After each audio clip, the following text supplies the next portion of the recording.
சந்தோஷத்தை பெறுகிறேன். நீங்களும் உங்கள் குடும்பமும் தேவனுடைய பிரதான கிருபையினால நலமாக இருப்பீர்கள் என்று சொல்லி விசுவாசிக்கிறேன். கடந்த 4 மாதம் அளவும் தேவன் நம்மை கண்மணி போல காத்து பாதுகாத்து ஆசீர்வதித்து வந்த துன்பங்கள், சோதனைகள், போராட்டங்கள், சத்துருவினால் கொண்டு வந்த சதிகள், மனிதர்களால் வந்த சதிகள் என்று ஒவ்வொன்றிலும் தேவன் தமது வல்ல கரத்தை கொண்டு காத்து உங்களை ஆசீர்வதித்துக் கொண்டு வந்திருப்பார் என்று சொல்லி நான் விசுவாசித்திருக்கிறேன். இந்த புதிய மாதத்தை காணும்படிக்கு தேவன் கிருபை செய்திருக்கிறார். இந்த நாளிலும் அவருடைய பெரிதான நாமத்தை நாம் உயர்த்தி, அவருடைய மகிமைகளை நம்ம உயர்த்தி, அவருடைய நாமத்தை உயர்த்தி இந்த புதிய மாதத்தில் நன்றிகளை சொல்லுவோம். இந்த நாளிலும் கர்த்தராகிய இயேசு கிறிஸ்து எங்களையும் எங்களுடைய ஊருக்குள்ளேயும் அநேக இடங்களிலே பயன்படுத்தி அநேக சாட்சிகளாய் அநேக மக்களுக்கு மத்தியில், ஆயிரங்களுக்கு மத்தியில் நிற்க வைக்கிற பொழுது நான் தேவனை துதிப்பது வழக்கம். அந்த நேரத்தில் மாத்திரமல்ல, இன்னும் அநேக வேலைகளிலும் உயர்விலும் தாழ்விலும் தேவனை நினைத்து நாங்கள் துதிக்கிற பொழுது தேவன் எங்களுக்கு வரக்கூடிய எல்லா பிரச்சனைகளையும் சமாதானமாய் மாற்றி நம்மை அவர் என்ன நோக்கத்திற்காக தெரிந்து கொண்டாரோ அந்த நோக்கம் நிறைவேற தேவன் பிரயாசப்படுகிறதை நான் கண்டிருக்கிறேன். இந்த நாளிலும் கர்த்தர் உங்க வாழ்க்கையில இந்த மாதத்திலும் சொல்லுகிற ஒரு காரியம் என்னவெனில், இந்த கடந்த நாட்களில் காத்தது போல இந்த புதிய மாதத்திலும் நான் உங்களை காப்பேன், உங்களை வழிநடத்துவேன், வருகிற சதி மோசங்களுக்கு விலக்கி பாதுகாப்பேன், வருகிற போராட்டம் பிரச்சனைகளுக்கு விலக்கி பாதுகாப்பேன். உங்களை இடது பக்கத்தில் விழுவாங்க, வலது பக்கத்தில் விழுவாங்க, ஆனால் உங்களை எதுவும் அணுகாது, கூடாரத்தை எதுவும் அணுகாது. உங்களை வஞ்சிக்கிற சில மனிதர்களிடமிருந்து நான் பாதுகாப்பு தந்து அந்த வஞ்சிக்கிற ஓநாய்களினுடைய தந்திரங்களுக்கு விலக்கி நீங்க நடக்க வேண்டிய பாதை எதுவோ அது உங்களுக்கு நான் காண்பித்து மரண பரியந்தம் உங்களை நடத்துவேன், உங்களை ஆசீர்வதிப்பேன்னு சொல்லி கர்த்தர் இன்னைக்கு உங்களை பார்த்து சொல்லுகிறார். காரணம், அவர் இந்த மாதமும் முன்னாடி போய் தம் தூதர்களோடு, கோடான கோடி தூதர்களோடு முன்னாடி போய் உங்க வாழ்க்கையில் இருக்கிற தடைகள், பிரச்சனைகள், சதிகள் எதுவாயினும் அதை வெட்ட வெளிச்சத்திற்குள்ளாக கொண்டு வந்து, இதுதான் உங்களை இத்தனை வருஷம் துன்புறுக்கிறது, இதுதான் உங்களை இத்தனை வருஷம் முன்னேற விடாமல் தடை பண்ணினது என்று சொல்லி காண்பித்து உங்களை உயர்த்துகிற மாதமாக இந்த மே மாதம் இருக்க போகிறது. அது போலவே உங்க வாழ்க்கையில தேவன் செய்யக்கூடிய காரியம் எப்படி இருக்க போகிறதுன்னா, வழக்கம் போல இந்த மாசமும் தேவன் நமக்கு ஒரு வசனத்தை தம்முடைய வாக்கினாலே சொல்லி நமக்கு வாக்கு தத்தமாக கொடுக்கிறார். நாம் எடுத்து வாசிப்போம். அதே ஆதியாகமம் 24ஆம் அதிகாரத்துல 40வது வசனம்.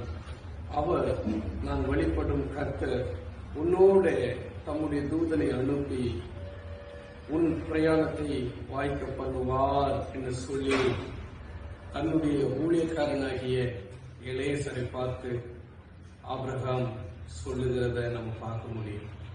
ஆம், எனக்கு அருமையான நண்பர்களே, தங்க, தம்பி, அண்ணன், இன்னும் அநேக அம்மா தகப்பன்மார்களுக்கு நான் சொல்லிக் கொள்ளுகிற விஷயம் என்னன்னா, அந்த நாட்களில இந்த ஆபிரகாம் வாழ்ந்த காலம் என்பது ஒரு இக்கட்டான காலம், ஒரு நெருடல் நிறைந்த காலம்.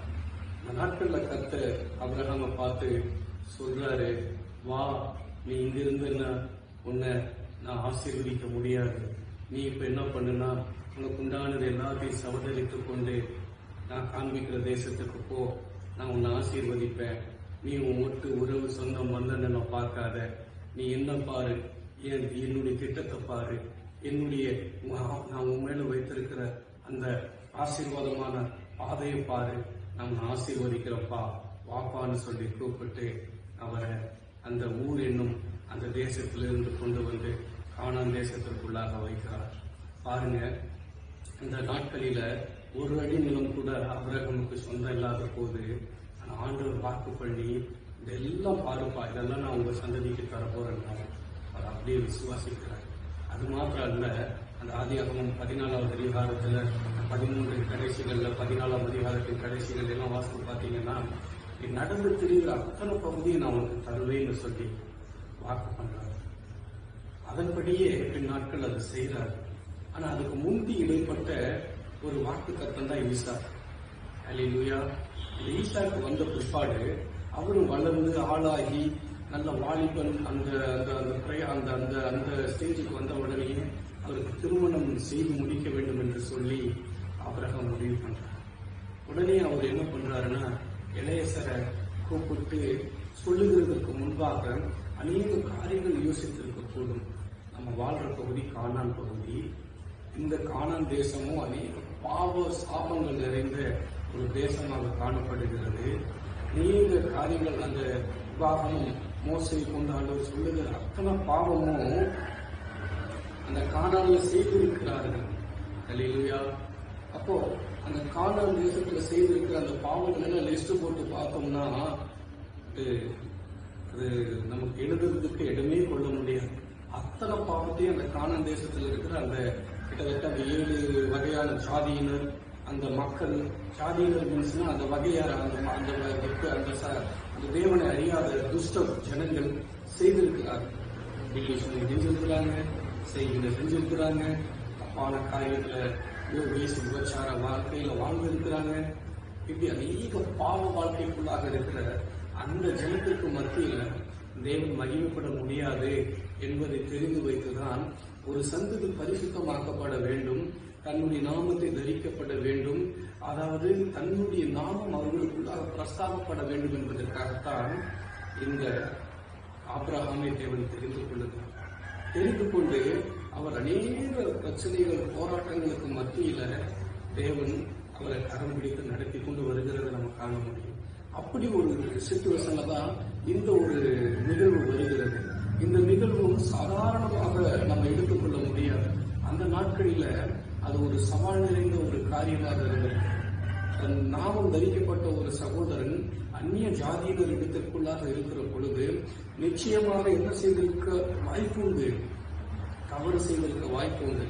ஆனாலும் இந்த ஆபிரகாம் பாருங்க, தன்னுடைய பரிசுத்தத்தை காத்துக் கொள்கிறார். தன்னுடைய சந்ததியான ஈசாக்கிற்கு தன்னுடைய தெய்வீக திட்டங்களை சொல்லி வைத்திருக்கிறார், பரிசுத்தத்தை குறித்து சொல்லி வைத்திருக்கிறார், எப்படியெல்லாம் தேவனுக்கு பிரியமா வாழ வேண்டும் என்பதை குறித்து போதித்து நடத்தியிருக்கிறார். அதனால தான் ஈசாக்கு பாருங்க, அந்த 40 வயது வருகிற வரையிலும் என்னதான் அதாவது 40 வயது வரைக்கும் சாதாரண விஷயம் இல்லை. அதாவது ஒரு மனுஷனுடைய வாழ்க்கையில இந்த 12 வயதுக்கு அப்புறம் தான் இந்த உலக காரியங்களை குறித்து தெரிந்து கொள்ள வாய்ப்புகள் அதிகமாக இருக்கும். தங்களுடைய உடல் கூறுகளிலும் சில பல மாற்றங்கள் வர வர வர வர வர பிரச்சனைகளும் அதிகமாக இருக்கக்கூடும். நான் சொல்லுறது உங்களுக்கு நல்லா தெரியும். பிரச்சனை மாம்ச இச்சை, பாவம், போராட்டம், விரக்தி, வைராக்கியம், பழிவாங்கிறது, கொலை பண்றது, இந்த மாதிரி காரியங்கள் எல்லாம் தெரிந்து கொள்ளக்கூடிய வயது அதுல இருந்து ஸ்டார்ட் ஆகுது.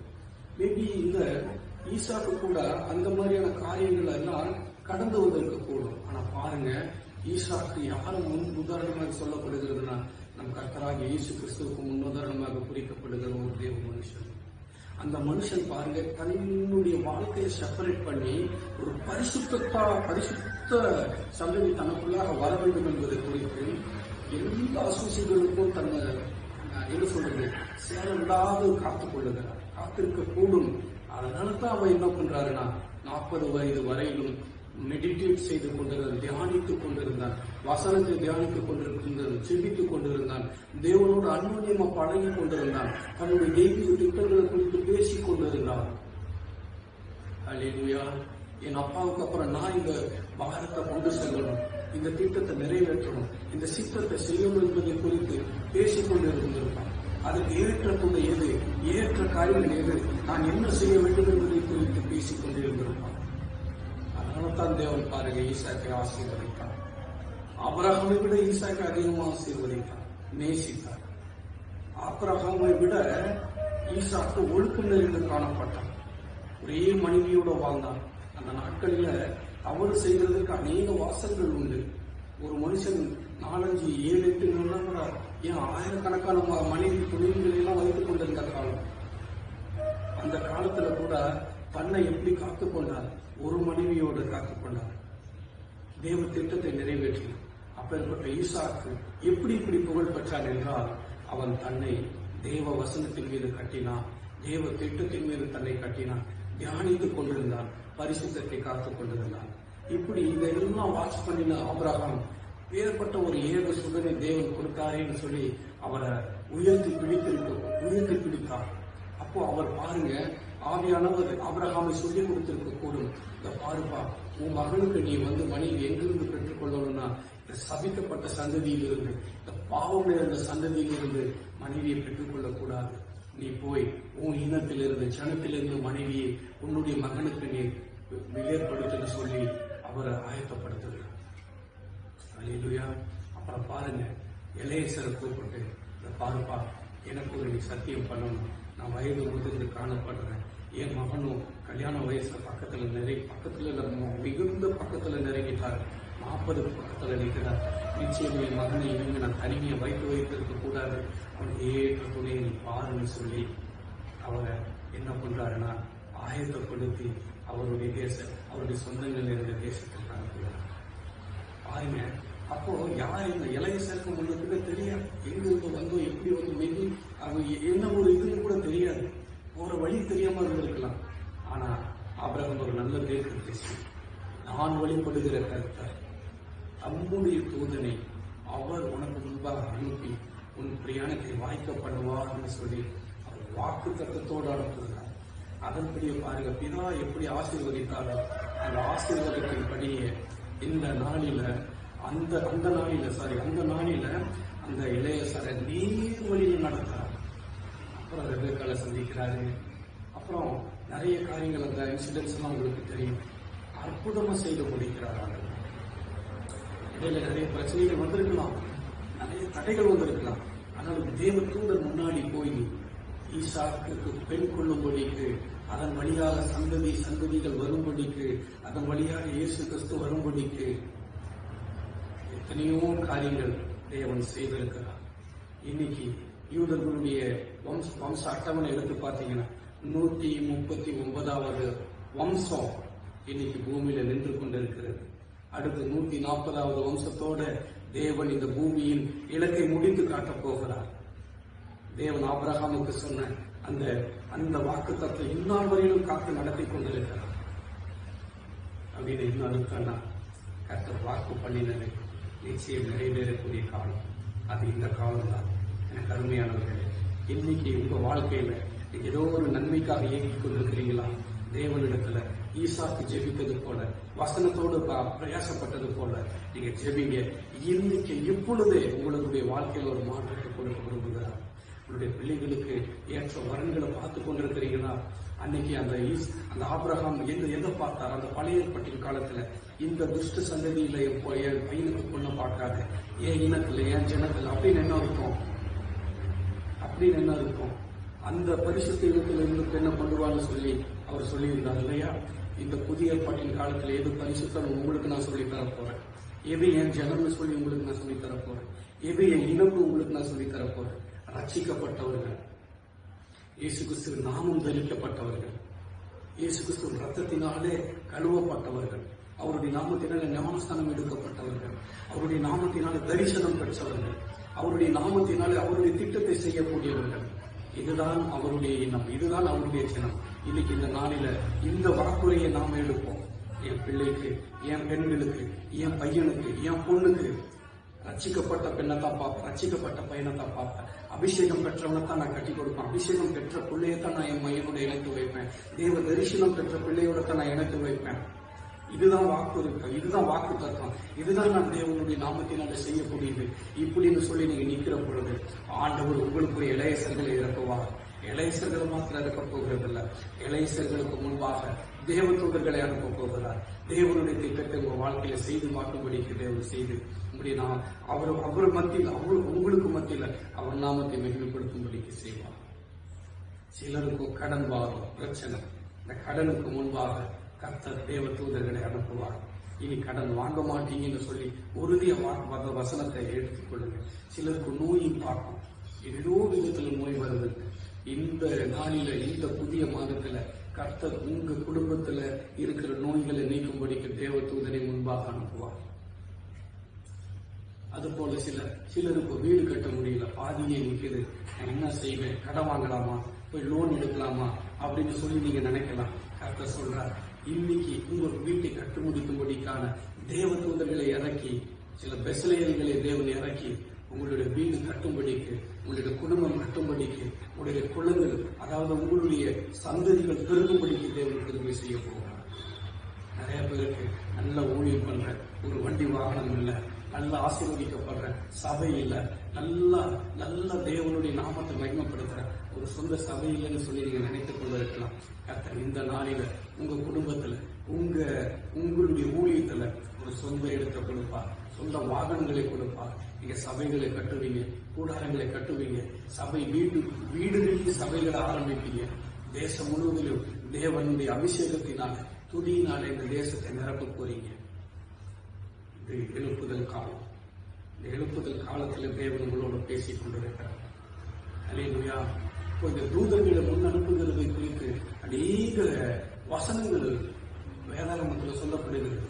நீங்க எடுத்து வாசித்து பார்த்தீங்கன்னா என்னாகமம் 20:16, 2 நாளாகமம் 22:21, தானியேல் 3:28, அப்போஸ்தலர்கள் 12:11, வெளிப்படுத்தும் சுவிசேஷத்துல 22ஆம் அதிகாரத்துல வாசித்தீங்கன்னா 6 16, 18, 19, 14 வசனங்களில 12வது வசனங்களில தேவதூதர்களை முன்னாடி அனுப்புகிறத பார்க்க முடியும்.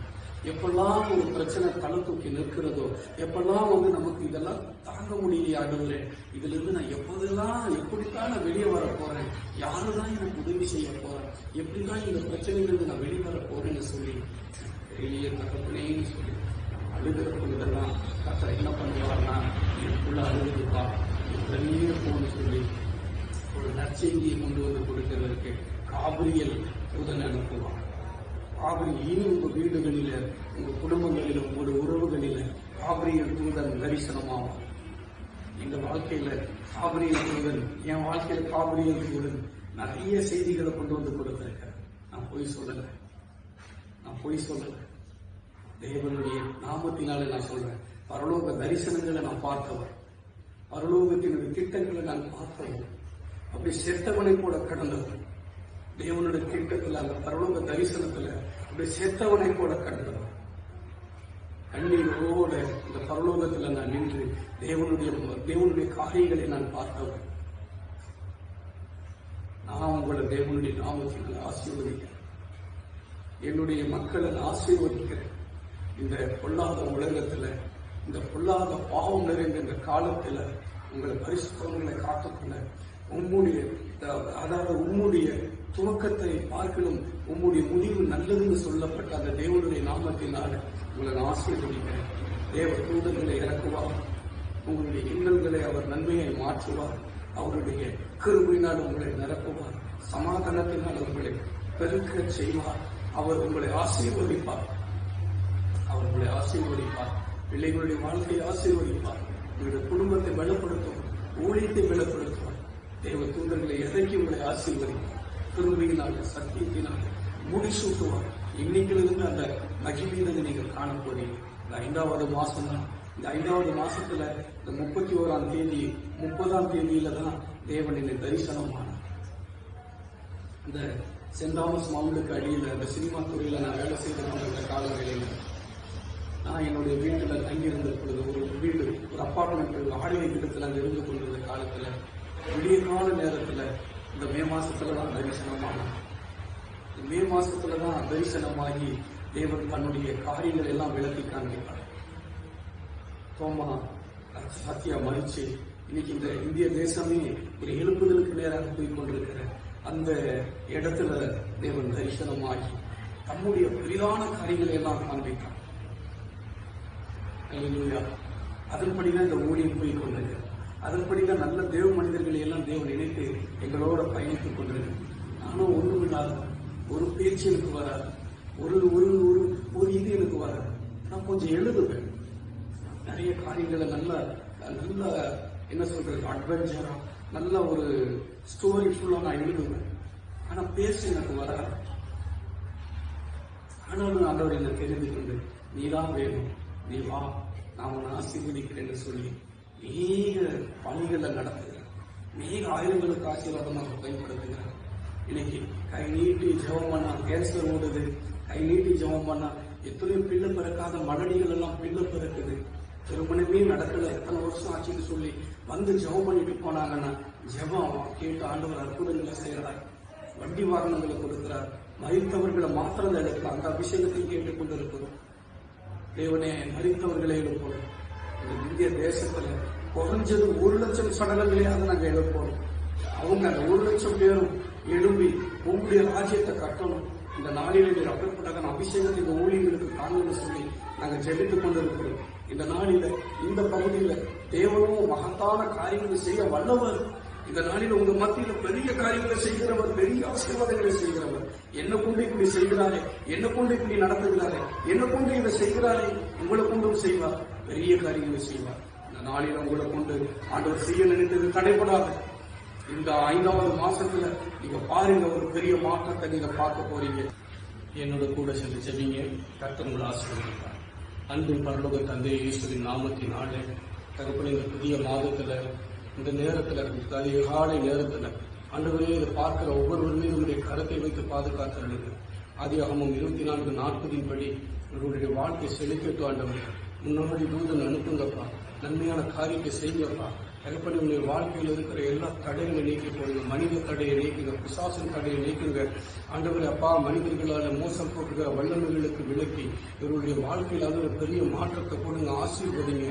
இந்த நாளில் இருந்து பெரிய காரியங்களை செய்வதற்கு தகுதியுள்ள தேவன் இவர்களுடைய குடும்பத்தில் ஆசீர்வாதத்தை கொடுங்க, தொழிலில் ஆசீர்வாதத்தை கொடுங்க, பிள்ளைகளுடைய திருமண காரியத்தில் ஆசீர்வாதத்தை கொடுங்க, படிப்பில் ஆசீர்வாதத்தை கொடுங்க, வேலையில் ஆசீர்வாதத்தை கொடுங்க. நோய் நொடிகள் ஆண்டவரைப்பா அந்த பிரச்சனைகளை நீக்கி அந்த நோயின் வேலை நீக்கி போட்டு உங்களுடைய வாழ்க்கை ஆண்டவர் பெருத்த காரியத்துல ஆண்டவர் சுகத்தை பெற்றுக்கொள்ள கிருபை செய்கிறார். அன்றைய காரணம் இந்த மாசம் அவர்கள் உறுதியாக இந்த ஆசீர்வாதங்களை பெற்றுக்கொள்ளப் போகிறாங்க. காரணம் நீர் தூதனை அனுப்பிட்டீங்கப்பா. உங்களுடைய வாழ்க்கையில் இத்தனை வருடங்கள் தடைப்பட்டு போன காரியத்தில் நீர் கரம் வைக்க போறீங்கப்பா. நன்மைகளை காண செய்ய போறீங்க தகப்பனே. இதற்கு விரோதமாக எழுதின சாத்தானுடைய கிரியைகளை அழித்து போட்டீங்க ஆண்டவரே. சத்துருடைய வல்லங்களை அழித்து போட்டீங்க ராஜா. ஓநாய்களின் கிரியைகளை துரத்துவிட்டு போட்டீங்க ராஜா. ஆண்டவரை உண்மையும் உத்தமமான உங்களுடைய பிள்ளைகளை நீர் ஆசீர்வதிக்க போறீங்க ராஜா. ஊழியக்காரர்களுடைய ஆத்மாவை பாதுகாத்துக் கொள்ள போறீங்க. கூடாரங்களை சபைகளை பாதுகாத்துக் கொள்ள போறீங்க. சுவிசேஷங்களை பாதுகாத்துக் கொள்ள போறீங்க. ஆண்டவரை ஐவகை ஊழியக்காரர்களை பாதுகாத்துக் கொள்ள போறீங்க. சபையில் இருக்கிற ஒவ்வொருவரையும் ஆசீர்வதிக்க போறீங்க. இந்த நாளில் நீர் கிருபை செய்ய போறீங்கப்பா. அப்படியே நீர் செய்கிறதற்காக உங்களுக்கு நன்றி. கடந்த மாதம் வரையில் ஆண்டவரை கண்மணி போல காத்தீங்க. இந்த புதிய மாதத்துக்கு ஒரு கருத்துல ஒப்புக் கொடுக்கிறோம். இதுல இருக்கிற ஒவ்வொரு நாளையும் ஒப்புக் கொடுக்கிறோம். ஆசீர்வதிங்க, சமாதானத்தோட நடத்துங்க, கிருபையாய் நடத்துங்க. தடைப்பட்டு போன அத்தனை காரியத்திலே நீர் ஆண்டவர் தடைகளை நீக்கி போட்டு ஆசீர்வதிங்க. தூதர்களை முன்னாடி அனுப்புங்கப்பா. எந்தெந்த காரியத்தில எல்லாம் வெற்றி காண வேண்டும் என்று சொல்லி விரும்பப்படுகிறார்களோ அவர்களுடைய வாழ்க்கையில் அந்த காரியங்கள் எல்லாம் வெற்றி பெற கிருபை செய்கிறாக. இந்த நாளில் கிருபை செய்கிறாக. ஆண்டவரே அப்பா, இங்க இருக்கிறவர்களோடு இந்த பார்க்கிறவர்களுக்கும் நன்மை செய்ய வல்லவர் என்பதை நீர் நாங்கள் அறிந்திருக்கிறோம். ஆண்டவரே நீர் அதை எங்களுடைய தேவைகள் எல்லாத்தையும் அறிந்து வைத்திருக்கிறேன். இந்த நாளில் பெரிய காரியங்களை செய்ய ஆசீர்வதிங்க.